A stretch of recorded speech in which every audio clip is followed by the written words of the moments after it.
Welcome in the latest episode of the Five on the Floor show here on the 5 Reasons Sports Network. Make sure to check out Dash Radio. Download the Dash Radio app. Search for Nothing But Net. You'll find us every day from 10 a.m. to 11 a.m. Eastern, 7 a.m.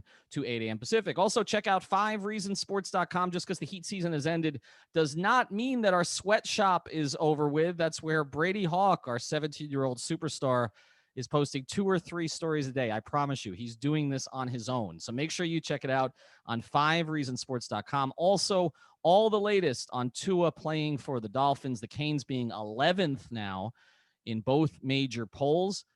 Panthers obviously are making some moves in the offseason. We'll see what else happens there. And the Marlins just fired Michael Hill. All of that is on 5reasonsports.com, and all of it for free. We do not put a paywall there and make you pay to read content. Also, check out my new show, the 5 Reasons Sports Hour. That's on something new called OnsideRadio.com. We actually just launched that today. I did my first episode there. Make sure you check that out every day, 10 a.m. to 11 a.m. I will have only 5 Reasons Sports guests. So some of the people you hear on 5 on the Floor, 3 Yards Per Carry, 5 Rings Canes, Balls Cast, Light Skinned Opinions, they will be on that show.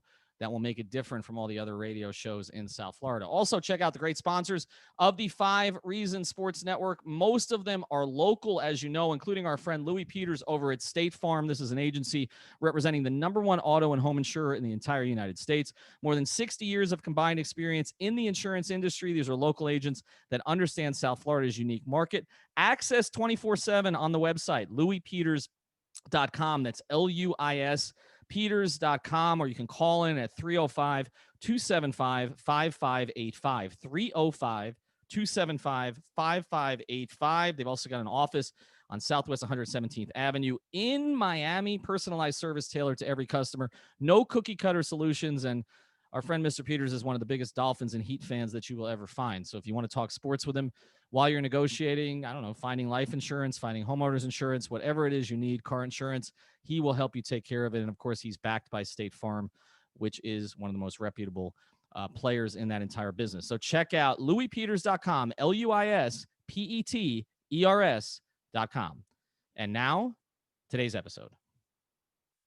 All right, Ethan Skolnick back on 5 on the Floor. Here's today's floor plan. This is a streamlined episode. No Alex, no Greg, nobody else but me and Alphonse Sidney. We haven't done one of these together, just the two of us, in quite a long time. And we are not going to do another of those player episodes, the free agent trade episodes, the transaction episodes today.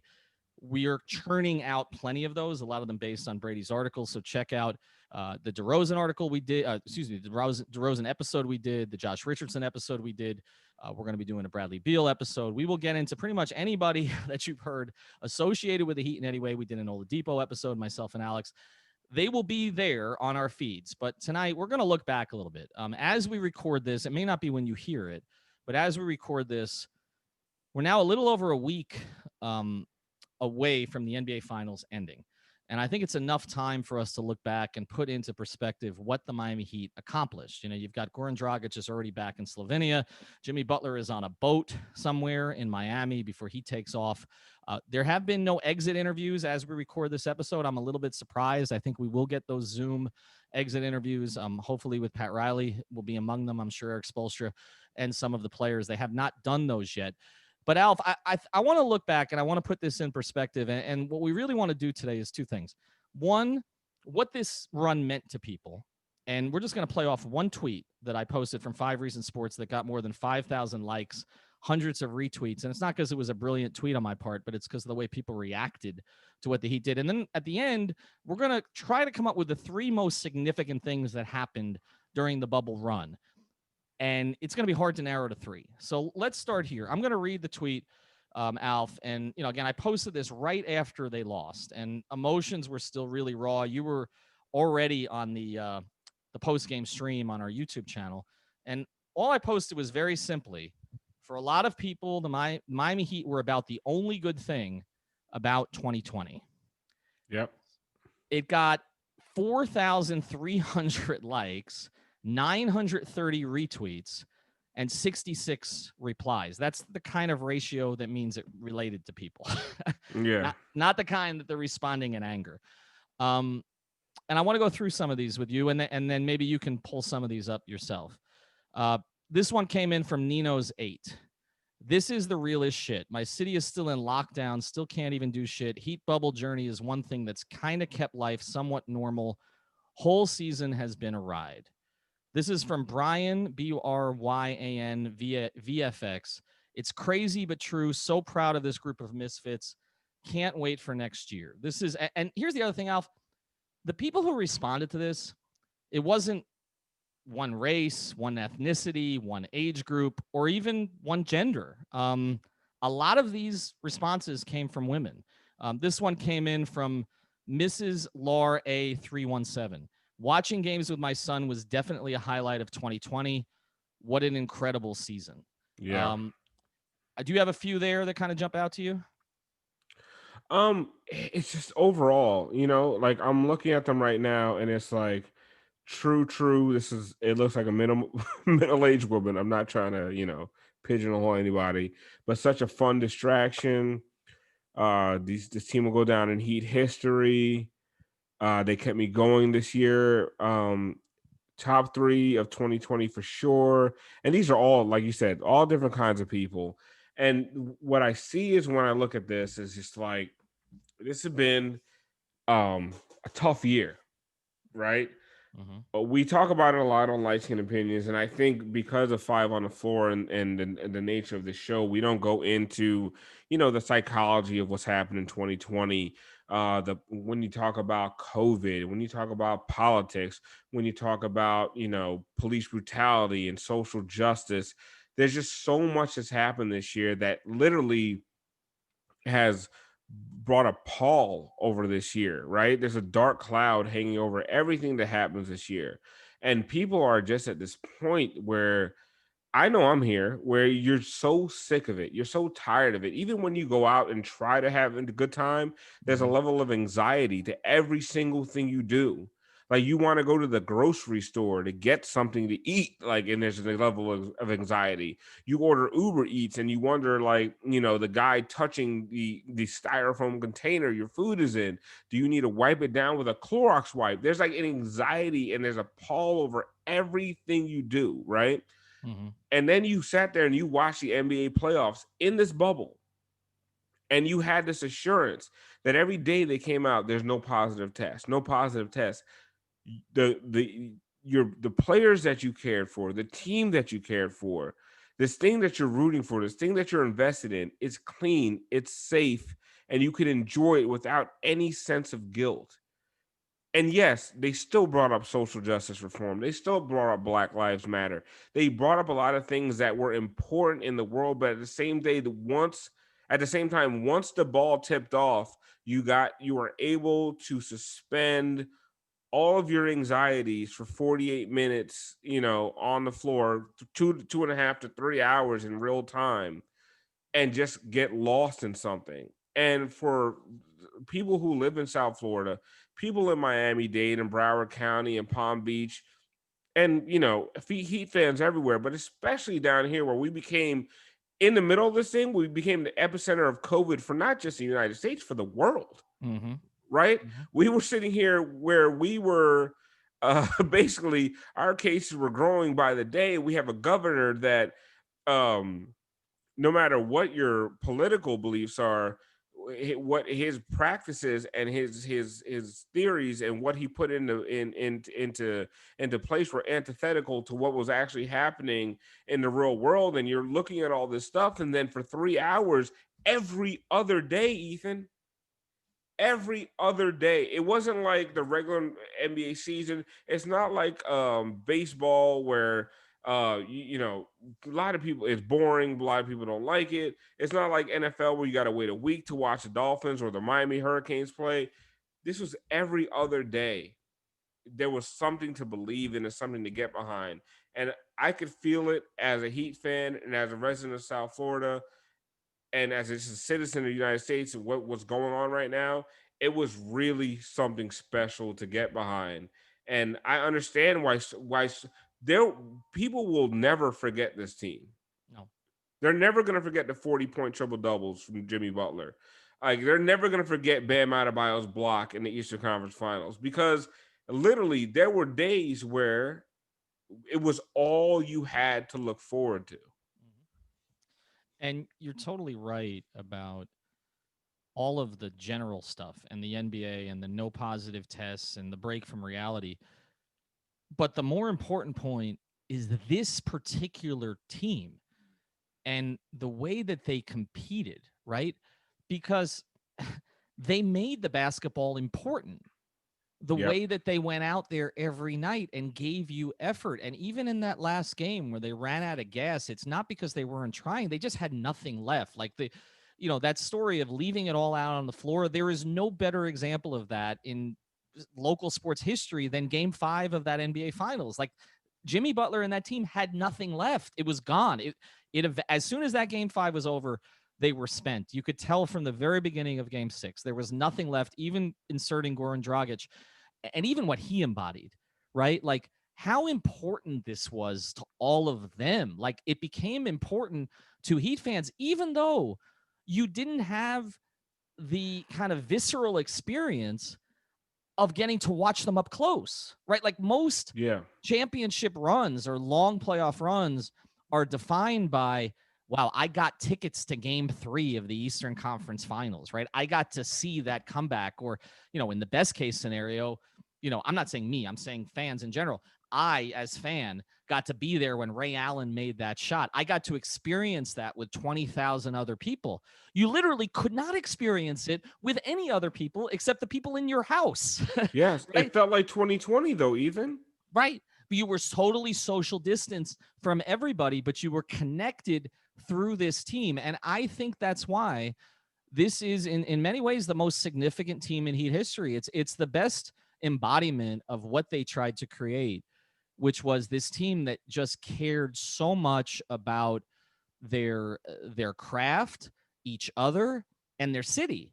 And for some of them, players who had not been in this city that long. I mean, Tyler Hero just got here. Duncan Robinson, relatively speaking. Duncan Robinson, I remember, were you there when we went to the lottery party at Tap 42 in Midtown Miami? Did you make, I don't think you made I that wasn't one. there, but I Okay, know but the we were story. at the lottery party in Tap 42 a year and a half ago, and there was Duncan just sitting with a buddy, nobody bothering him outside. We tried to get him to come inside to hang out with us. He wouldn't. But like literally, like these are guys who just got here. Like Jay Crowder actually has been here a little longer because he owned a place down here before he came. But many of these guys, like Jay didn't have a connection with the fans. I mean, he was here for like a month before Yeah. COVID shut down.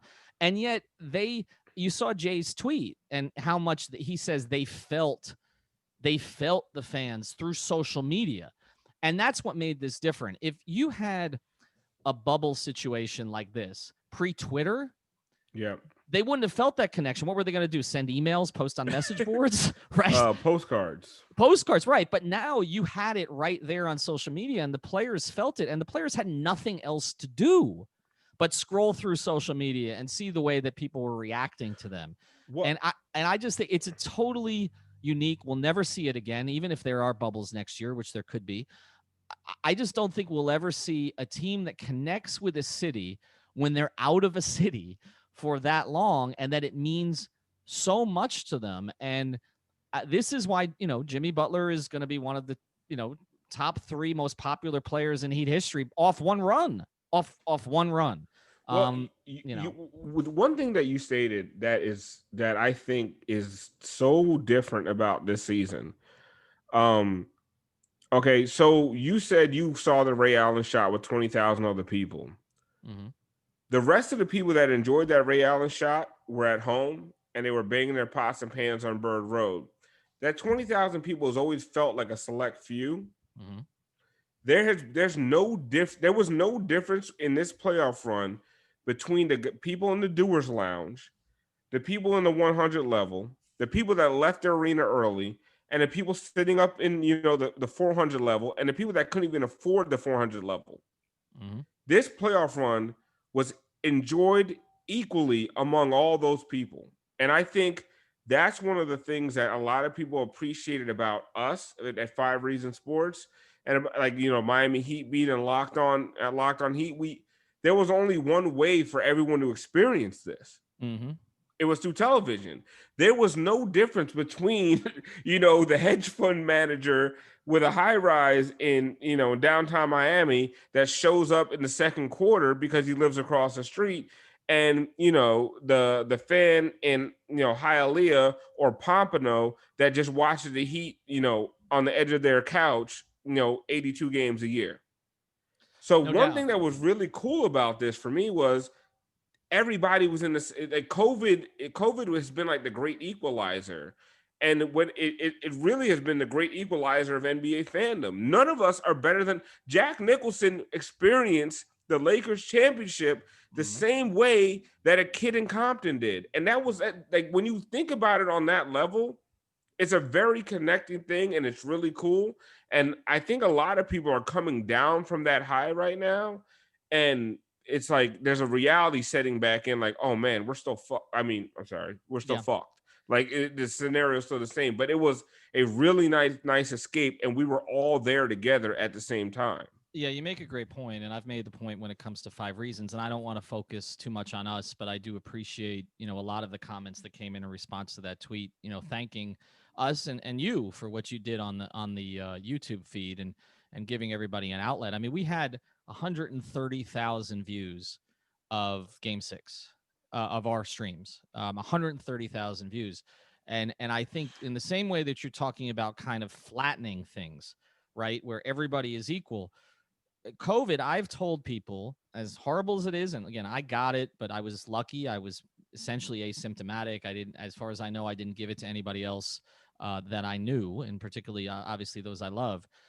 But COVID, in a lot of ways, propelled us in five reasons. A lot of the things that I thought were going to happen in the business in 3 to 5 years, which is, I've been in newspapers, I've been at mainstream radio stations, I hosted Afternoon Drive on the biggest station in town. Okay, Yeah. I'm I was not. there with you for a little bit. You were absolutely, absolutely for a little bit, and so it's not like I don't appreciate those things, and it's not like I've wanted them to go away. But look, they're going away. I mean, it's happening, and I felt that contraction would essentially occur over the next 3 to 5 year period. But I think what's happened is COVID flattened things to a year or two now, and one of the things it did, just one example here, and then we'll get back to the Heat, is the Zoom calls, right? So typically, if you're working for a major outlet, a mainstream outlet, you get more access. Okay. I got more access when I was working, as a columnist for the Sun Sentinel or the Miami Herald or Bleacher Report, etc., or 790 The Ticket. I was, the main host in the afternoons. But like, now the access was kind of equalized. Like, we were allowed on the Zoom calls with everybody else. Alex was on pretty much all the Zoom calls. Brady was listening to the Zoom calls, and they were only really allowing one question per reporter. So So wait, it's so not. wait, so wait, so wait. A certain someone didn't get to hog the first 5 minutes of media availability, or is that what you're trying to say? Well, I mean, the question might have been 6 parts, so it's possible it made it to 5 minutes, but there was only one bite at the apple, right, for everybody, pretty much, and so it leveled the playing field in that regard. And to be honest, it not just happened with the Heat, but we're on the Dolphins calls, we're on the Inter Miami calls, we're on the Marlins calls, we're on the Panther calls, we're on the Hurricanes calls, and we're treated equally with everybody else there, and so and we have more people than everybody else. We have more people, more contributors than all the other outlets combined. And so for us, excuse me, this accelerated our growth in a lot of ways because it wasn't the special favors that typically go on. You didn't have special on the side access. Again, I'm not saying I'm against all that. I benefited from it for more than 20 years. But for our group that had not had that experience before, I was able to get some of our contributors who had never really interacted with excuse me, with athletes, on these particular calls. And so it did accelerate things for us. And I think it's put us in a much better position as we come out of this. And I don't know that for the mainstream outlets, things are going to be the same. I don't know that the newspapers are going to decide it's worthwhile to continue to send writers on the road when you don't know when you're going to be in locker rooms again. And you've just figured out how much cheaper it is you can do with your reporter sitting on his couch doing it on Zoom. And so I think that things have changed permanently, and I think we benefited from it. But I also think you're right. I think fans benefited from it in a lot of different ways. I do think it leveled things. And sports is the one place, Alf, that everybody should be the same as a fan. There shouldn't be special privileges for certain fans, but we know there are. I mean, if you can spend more money, you can get the great seats at American Airlines Arena, and you can show up in the third quarter if you want. Whereas, the average person would die to have those seats and would be there at the very beginning. But that's just not the way it works, and particularly at that arena, with kind of Miami's socioeconomic structure. So I think it did work out in a lot of ways for a lot of different people. We're gonna pivot here a little bit. I want to get to a couple of our sponsors. We're gonna actually save, because I want to get to more of these tweets, and I think we're on kind of a roll here reminiscing about this. We're going to save the biggest things that happened in the bubble for a part 2 episode. When we come back, we're going to get into more of these tweets and kind of play off of that. Before we do, though, I want to tell you about another of the great sponsors of the 5 Reasons Sports Network. This is somebody who's been a season ticket holder for a very long time. It's our friend Eric Brown. He is the official realtor of 5 Reasons Sports, so much so that his website is 5reasonsrealtor.com. Miami Heat culture during this run once again proved to the world, and maybe even to ESPN, but probably not, that discipline, preparation, full-time maximum effort, and perseverance are the pillars of success. When you hire our friend Eric Brown at 5reasonsrealtor.com, the official realtor of the 5 Reasons Sports Network, you've engaged a professional who admires and embraces these principles with several years of experience representing clients that include celebrities, executives, and professional athletes, as well as first-time home buyers, uniquely combined with a business school education and a mindset like that defining Heat culture. Eric Brown provides an unmatched level of service. So if you're considering selling or buying a home in South Florida or just want to know what your property is worth, contact Eric at 305-967-9089. That's 305-967-9089, or go to 5reasonsrealtor.com. If he can't help you, he'll recommend someone who can. So find out how this specialized professional business approach provides real value for you. That's Eric Brown at 5reasonsrealtor.com, the official realtor of the 5 Reasons Sports Network. All right, let's bring it back. And Alf, I want to go through some more of these because not just the ones that said yup 100% or thanked us for coverage or that. I like but, those the best. Well, I know really you do, and especially the ones that mention you. But let me go through some of the others. I'll start with the replies, and we'll get to some of the quote tweets. This one came in from Pod0420. Exact situation for me, LMAO. Hasn't been much else to get me happy and excited this year. Really going to miss basketball for the next couple of months. This one comes in from Logan_Feltner. I will never forget this season ever. And this one, this hits on what you're saying. This comes from @BearFan333. It's truly been a pleasure to be a part of. Yep. That's the connection. I don't know that every Heat team, even the great Heat teams, made that connection. People felt this was their team. This was them on the floor. That made it different. This is, you're sitting here, let's say you're 18 to 25, and you've been preached about Heat culture over and over and over and over again, right? And you're finally seeing the complete embodiment. You went through the big 3 years and you loved it, but that wasn't the embodiment of Heat culture. No, you literally, and then you spent time with Hassan Whiteside and Dion Waiters, and you saw what Heat culture did for them, but did they give back to Heat culture? That's one of the greatest things about this Heat team. They didn't just take from Heat culture and write an article like Dion Waiters did and never give back to it. This Heat team feels like they feed from Heat culture and they feed into Heat culture, and you're seeing. Like, it's one of those, it's almost like if you ever, and now I went from 18 to 25 to our age range. Like, if you've ever watched Rocky, he loses at the end, spoiler alert. But what he gains from it is so much more important. And I don't mean to be super sentimental and all that crap, but when you look at the way the entire league has looked at Miami over the course of the playoffs, and now you see things where the reporters are saying Victor Oladipo's interest in the Miami Heat is more than the Miami Heat's interest in Victor Oladipo, right? Something that you reported months ago. But anyway, that's a whole other story. Yeah. No. It just goes to show you, like, what this team did is it will live forever. It really will. I almost look at it, and I don't know if this is a homer in me, but I think what the Heat did tonight, and it really reminds me of Rocky when I think about it. It was more important than what the Lakers did. People try to connect this thing to Kobe. It doesn't really, like, it's such a weird, like, false, it's like a false connection. Like, if Pau Gasol was somehow on this team in a Udonis Haslam role, then maybe. But like, what the Lakers did feels so manufactured, and like, it just doesn't feel real. Mhm. I feel like what the Heat did will resonate with this community for so much longer than this Lakers championship.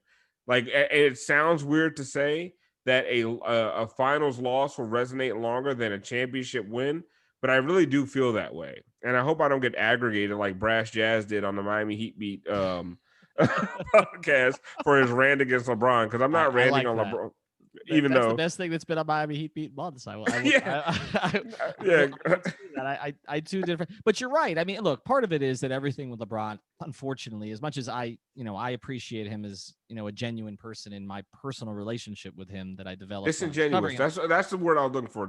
The whole entire run, Yeah, his antics, this basically the theatrics, and it was manufactured. yeah, it just didn't feel It was real at all. It was like no, it was it was it a was clutch production of a right. NBA championship. Well, yeah, it was the lead in to Space Jam, basically. It is what it was. And in a lot of ways, that was the point, right? Like, I mean, he went to Los Angeles in part. Yeah, I remember talking to Windhorse about this. And I don't want to go too far on LeBron here, but I remember talking to Windhorse about it. And Space Jam was like his next championship. Like, doing Space Jam 2 was huge to him, and I'm not diminishing that. I mean, doing that, it's an iconic thing that Jordan did. He wanted to do it. He wanted to be in Los Angeles to do it. And in a lot of ways, like, this championship is a way, and the crazy thing is, who knows if we'll be in movie theaters again all over the country, if AMC is going to be broke, by the time that Space Jam, actually drops. But a lot of this was just to promote that. Like you're right, everything felt like a theatrical production by Rich Paul. And it doesn't mean that LeBron didn't do his part, or that LeBron isn't still great, He still or that had it to win wasn't these games. right. He's got to win the games. Absolutely. But you're right. It doesn't, they just felt, excuse me, like another Laker team. Like, that team will never be considered one of the all-time great Laker teams. That No, team that they just put together. And even I even saw people kind of ranking LeBron's championship teams, and most had that team fourth. Which is where they belong. The 2012-2013 is the best LeBron team, but that one is fourth. I mean, I believe, and that's not diminishing it. They're still champions, but I don't know, and it doesn't deserve an asterisk. I've continually said that it was an incredible accomplishment to just get through that thing in the bubble to the end, let alone win it. But you're right, it doesn't have that kind of fresh feel but that look at what that, the Heat did. Ethan. You're saying that that's the lowest ranked LeBron championship. There are Heat fans out there that will put this season over championship Yes, seasons. yeah, no doubt, no doubt. So that's what I'm saying. When this season will resonate, where that Lakers championship resonates in the annals of Lakers championships, it's it might be in the double digits. You Yeah, know, yeah, absolutely. And look, in part, that's a credit to the Lakers' history. Okay, that this one is not going to rank as high as some others. So again, I don't want to diminish it. It's a tremendous accomplishment, but it doesn't. It's not going to have that lasting. It's not going to be the title that I think everybody talks about. In many years. I mean, not like some of the '80s titles with Magic. Obviously, Kobe's titles now resonate more because of what happened with him. Obviously, the Shaq's first title is significant. I mean, there are many titles that the Lakers have had, and that's because they're an incredible Kobe organization. never felt like an act. No, it Shaq well, never felt like an act. well, I, Okay, I think there's been a little bit, and I don't want to diminish. There's been a little bit of revisionist history on Kobe. a Understand? romanticism of his, but I don't feel like Kobe's passion for winning ever was an act. No, his passion for winning wasn't an Now act. his him him Some of the work ethic stuff him mimicking Michael Jordan on his way to doing, was an to act, doing, yeah. or also, again, spending 45 minutes shooting on the court at American Airlines Arena after losing to the Heat, and he waited until the cameras got there until he did it. I'm not. That's something LeBron would do. Okay. Yeah. So Kobe was great. I don't want to diminish him in any way. Okay. But there has been a little bit of romanticism after the fact that plays into. All right, we're going to get to the tweets here after this. I promise. Okay. This episode's gone a little bit longer, but I think it's been worth it. Unless you're a manual labor or a high level athlete, you're likely to have back pain more than others because you're not lifting enough weights. So it's not about lifting too much weight, it's about not lifting enough. Many back injuries occur because of deconditioning or chronic sitting. There are some in our network that this applies to. One of the most effective ways to help heal and prevent back pain is by increasing core and back strength by lifting weights. If you want guidance on a weightlifting or core strengthening program, the folks over at Keystone Chiropractic can put together a plan for you through a free consultation and a telehealth visit. Just mention 5 reasons when you reach out to chiropractickeystone.com, or you can also follow on Instagram at Keystone Neuro, that's Neuro, or at our friend Dr. Jonathan Chung, one of the best friends of the network. Make sure you check him out on Twitter or on Instagram. Again, it's chiropractickeystone.com. All right, let's get to the tweets here before we close. I want to get to a few others. I really like this one. This one came in from Lori UK Bay, someone from across the pond. Okay, heard this said on the Five on the Floor post game podcast, which we appreciate, and it felt poignant.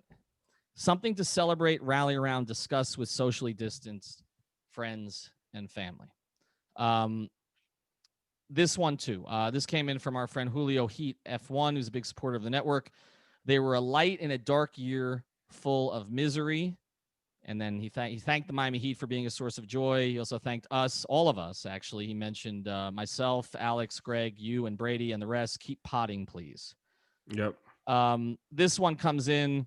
Well, Ethan, before you go, that one of the funniest things to me was how many people are like, guys, I know the season's over, but please don't stop. Right. It's like, I know the season's over, but we kind of need this. And that was it. Literally, I've been trying to figure out what to do with the post game show because so many people have loved it, and I know we're going to continue the pod, but people love the post game show with Tiffany and Royal and Brady and all these different personalities. I'm like, what can I do? So we're trying. Before you go on, I'm just saying I'm trying to figure out a concept that maybe we can do weekly that'll kind of revisit some of that feeling, some of that genuine joy that we had doing that show. So for the people that really love the post game stream, I'm trying to figure something out. I'm just busy as hell and I'm kind of tired. Well, I think we all are. But I mean, you mentioned Tiffany and Royal. I mean, those were 2 people we added during the run. Yeah. So they weren't even familiar. Tiffany Meeks and Royal Shepherd weren't even familiar to most of our listeners or viewers. We added them during the run, and they became staples of the post-game show. And actually, we will bring Royal and Tiffany and others and Brady on here more often as we go forward in the off season, so we can introduce them to a new audience. But yeah, I mean, we should definitely do something, and we're going to continue to do Floor is Yours every Thursday night. I mean, the core of that is going to be you, me, Alex, and Greg still, but I do think that we can bring on others. This one comes in from at almighty_red. Nothing to be ashamed or mad about. That was a common sentiment too. Like usually after you lose, particularly after the way they lost game 6, there would be people angry. Everybody was not angry 10 minutes after it. Nothing to be ashamed or mad about. We have I'll say this. I won't curse. We've cursed enough in this episode. Bleeping amazing season, and every fan should be excited about the future. And thank the Heat. They exceeded even hardcore fan expectations this season. Then we got one jerk off who goes by the handle Cleveland's King, and he with a down a thumb and no love. Anyway. We have one. I like this one at right since '86. Legitimately true. And this is one that hit me. Started off the year losing my home to a fire, then the pandemic. We lost so many important people as our lives were cut too short, lost friends, and have friends facing unfortunate health issues. Thank you, Miami. Thank you, Miami Heat, for the ride. It was a special one. Like, come on, man. Like, it doesn't get more poignant than that. Like, you have somebody who's lost a home, friends, family. And the thing that they had to look forward to every other night around 8:30, 9 o'clock was a Miami Heat game. And it just meant the world to them. And that was one of the things, Ethan, when you and I discussed them even doing the bubble, through all the social justice issues. And we both, I think even me and you argued a little bit about the Kyrie thing. We both came from different places. But I think we all both kind of realized one thing was that it would be good for a lot of people if Mhm. if they went ahead with this season. And it is almost an unfair burden to put upon these guys. You know, it shouldn't be on them to give people hope. It should be on, you know, our leadership, but that's a different podcast. Listen to light skin opinions for that one. I will. But the fact that I voted today, so I will. Go ahead. but yeah, like we argued. I mean, you and I had disagreements about this, Mhm. and but we both came to the realization at one point that this was going to, like, people needed this, and that tweet right there kind of puts it in a summation. Like, yeah, there's people going through a lot of shit, and the fact that they had something to look forward to was important to a lot of folks. Yeah, no doubt, no doubt. I mean, this one too from at baby three goat for sure. There were so many times I had a bad day, but I looked forward to watching Heat basketball that day. This team was truly special and my favorite Heat team ever. And then a photo of all of them. And that again, that's just the replies. I haven't gotten. Okay, I mean, literally, like we could do this all night. That's some of the 60 replies. There are 99 quote tweets. I was Okay, going through quote tweets actually, okay, so so I mean, this one, I mean, people are quote tweeting it. This hit different. Somebody else tweets, and again, this is response to the tweet for a lot of people. The Miami Heat were the only good thing about 2020. This one, pretty fucking much. yeah. This one, from AEP Real, she tweets, "Yup," with 10 P's. Why must all good things come to an end? With the crying emoji. This one comes in. A couple people said this, and they're right. I'd add the Miami Marlins to the list. I think for a lot of people, there was joy there. It's different kind. I mean, they were even more unexpected. They didn't go as far.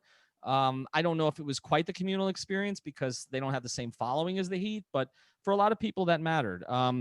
This one comes in from our friend Mad Genius Val, who follows all of our stuff here. Thankfully, not the only one, but definitely the consistently good thing. As a fan, I'm happy. Someone else, this comes from Just in Harris underscore, the only, in capital letters, the only fucking good thing, period. Another one, literally.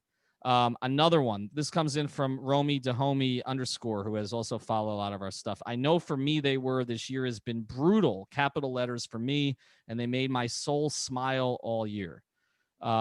This one comes in from Carolina 10. True, such a fun distraction. This one from Super Haunted. 2020 Miami Heat will go down in basketball history. This shit was unreal. And then this one tweets, this is Mr. underscore top rank. He tweets at Miami Heat above, our tweet. Don't underestimate y'all's impact. Heads high with a fist. Heat Twitter, Heat Nation. Ben Ramos 23. The Heat kept me going this year. Jeffrey 2995. Facts with a heart. This comes in from Monster 3Rs Nicole. Top 3 of 2020 for sure. Rye Caldwell 14. Felt this in my core. Underscore Kevin ASP 3. The only thing.